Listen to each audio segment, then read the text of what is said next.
Making a plan and sticking to it, or adjusting it as required, is something that consultants have to do regularly. So regularly that they learn to do it really, really well. So if you find yourself in a position where you need to plan to get something done, like if you own deliverables that are due by a specific date, or if you've just been set an objective of some sort, then this video will help you plan for it like a seasoned consultant. Here is the consultant rulebook for making a plan. And to bring it to life, I'm going to apply every single rule in this rulebook to an example scenario. We'll assume that we need to plan to deliver some training to some clients who are going to be using a new tool that my consulting team have built. Planning in this scenario involves working out what the users need to learn, creating materials that can support their learning, delivering the training, and then monitoring whether they've learned what's required. Welcome back, by the way.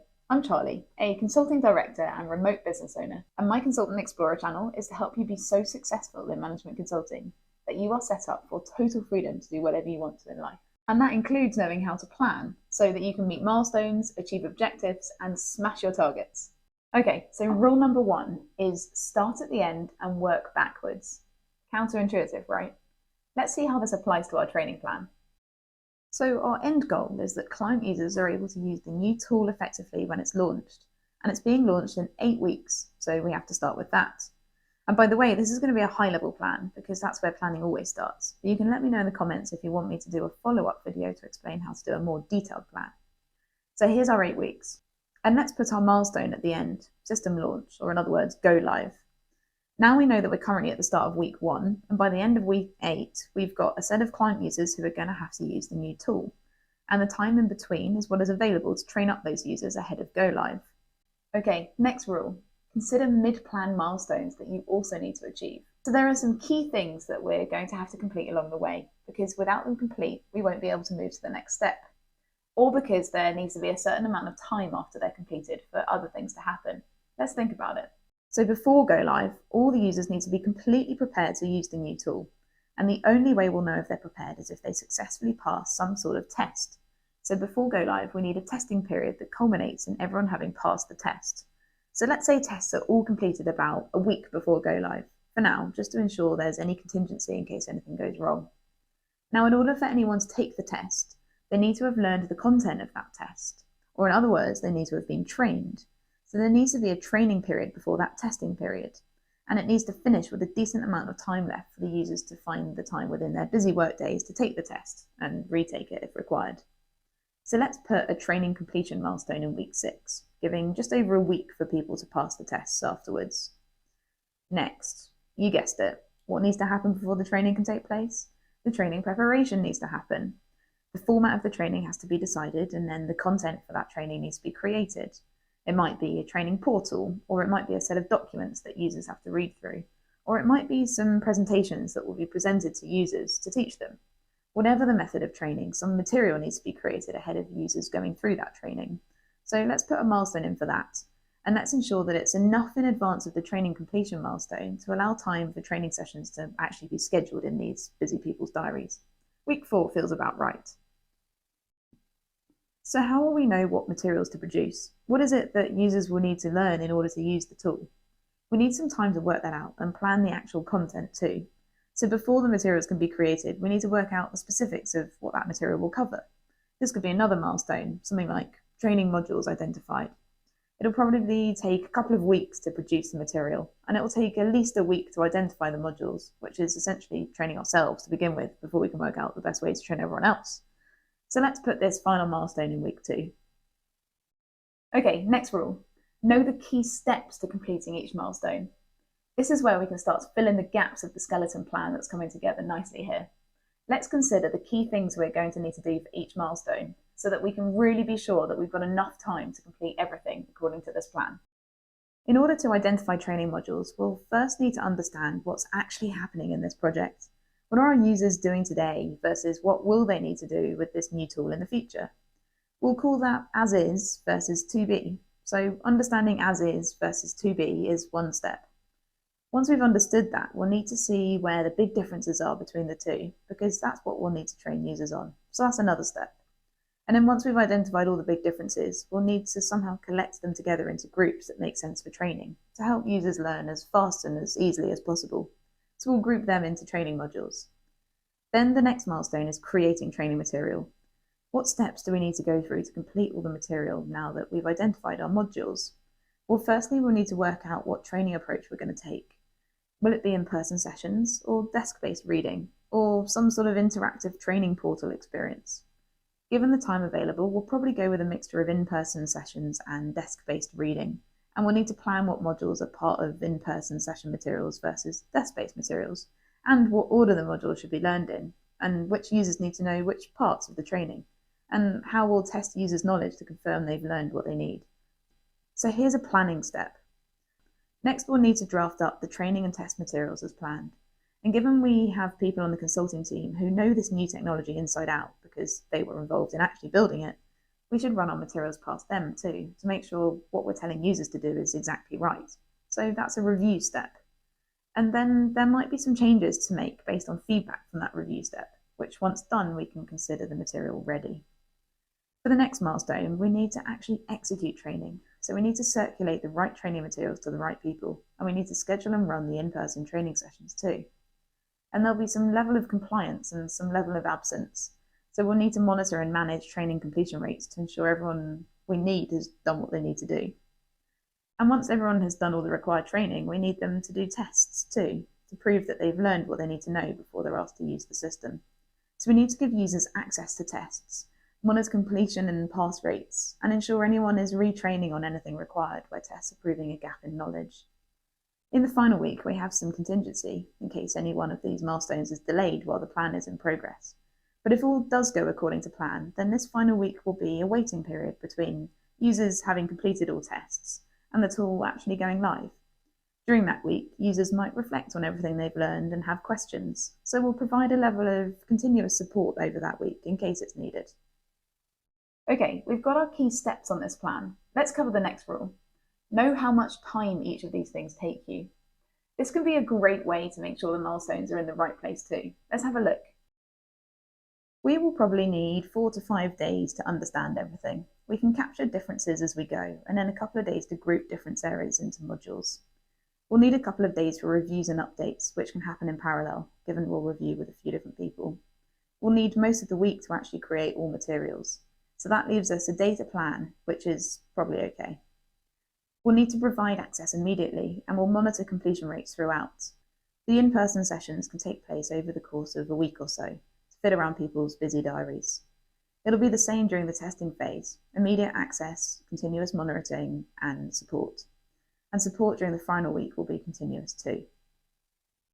This plan is starting to feel like a real plan now, and the milestones seem achievable given all the key steps are being given the appropriate amounts of time. So what other rules should we consider? Rule 5. Consider any days or periods that won't be worked. Yes. This one always catches me out. I've forgotten that there's a national bank holiday during that final week, which means none of our team nor the client users will be at work that day. But actually, of all the weeks in this plan to have a bank holiday, that week 8 is probably okay. Losing that day of work just eats into contingency time, but so long as we execute the plan as it is, we should be okay. Okay, next rule, consider dependencies. Actually, we've sort of done this already because we've worked through everything logically. Users can't take tests until they've done the training, so training comes first. Users can't do training until we've prepared the training materials, so material creation comes first. How about external dependencies, where we have a dependency on someone outside of this plan? Well, we could say that there's a dependency on client teams or on our consulting business analysis team to show us the as-is and the to-be. We could also say that go-live teams have a dependency on us for actually training up users before they can be expected to use the new tool. So there are some macro team dynamics to be aware of, but as far as this contained plan is concerned, the internal dependencies are all taken care of. So rule 7, consider who will do what and use swim lanes to denote ownership. Okay, this one is interesting. For our plan, we have 3 main groups of people. We have our training team, our tech build team, and we have our users.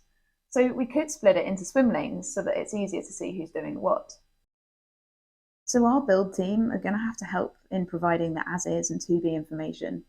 And we'll probably have questions during that phase too, so we'll need their support. They're also going to need to be available to review our materials in week 4. And actually, now we're thinking about it, we'll likely need their support for any more complex questions during the support week, and potentially even during the training and test phases. So let's note that too. And for the users, they'll need to be heavily involved during training and test phases. We probably won't need them before that. If we'd gone with an interactive training portal approach, perhaps we would have needed some help from client training portal teams. But this time around, we won't need that. So now each team can see their individual activities clearly over the 8-week period, and chronologically. It all makes sense. Okay, rule 8. Consider critical paths, or riskier areas of the plan, and how you might build in some contingency. Alright, this is an important one. I don't know about you, but I'm still a little bit nervous about everyone completing their training and doing their tests on time. It's the part of the plan that we don't have full control over. So let's have a think about what we could do to de-risk that bit. Actually, there is something we could do. It's not going to be the case that any client user decides to take a total stand and just refuses to do any training or tests. The much more likely scenario is that they just can't get round to it in the time available because they're so busy. So we could actually run the training and test phases in parallel, giving users the full 3-week period to do both parts, rather than having to find time in week 1 and then another time in week 2 or 3. We can provide access to training and tests on day 1, and users can choose their own timings to complete both. Some might do it immediately, some might choose later on. That's much better. We could consider doing something similar with the materials review in weeks 3 and 4, to give the build team a bit more time to review materials. But in this instance, we know the build team prefers to set aside a block of time for this sort of thing, rather than be drip-fed content that distracts them regularly from their own work. So we'll keep it as it is for now. On to rule 9.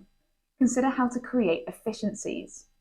So efficiencies could be made in a few ways. You can run processes in parallel that help each other run, or you can find efficiencies by doing something in bulk to save time on setting up multiple times, or you can take out unnecessary or duplicate steps.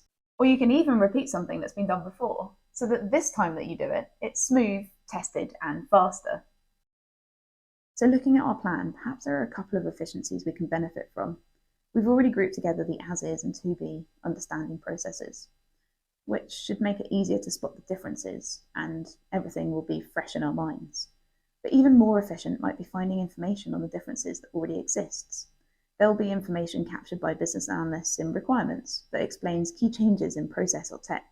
So we could add an element there that might reduce our time spent overall on identifying differences, especially for the build team, who may not therefore be required for Q&A. We could also look at reusing training content from an earlier phase of this project, so that the basics of the technology are already documented.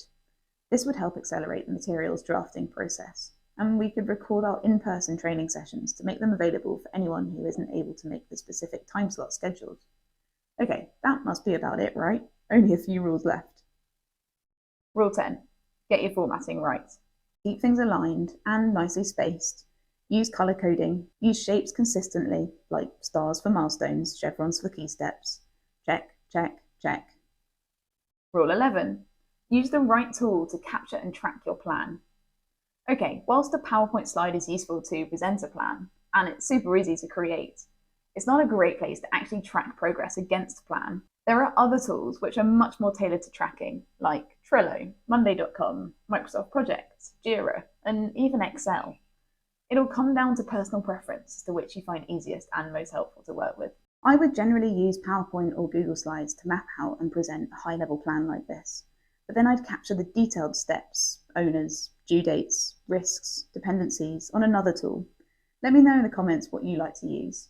And as high-level plans go, this slide is looking pretty good now. Sure, it could do with a bit of a makeover generally, and it might have been different in a different team or client context, but in terms of the important information it conveys, the sturdiness of its timeline and activities, its accessibility, and its internal consistency, it really hangs together, which means we can have proper confidence in it. We can circulate it, stick to it, and run our work using it to hold ourselves and our teams to account, and most importantly, meet the go-live deadline. So I hope your high-level planning has been inspired by these 11 rules. Let me know by clicking the like button, leave me a comment, and subscribing to my channel. Thank you so much for listening. I hope you have a great day, and I wish you all the best with your exploring.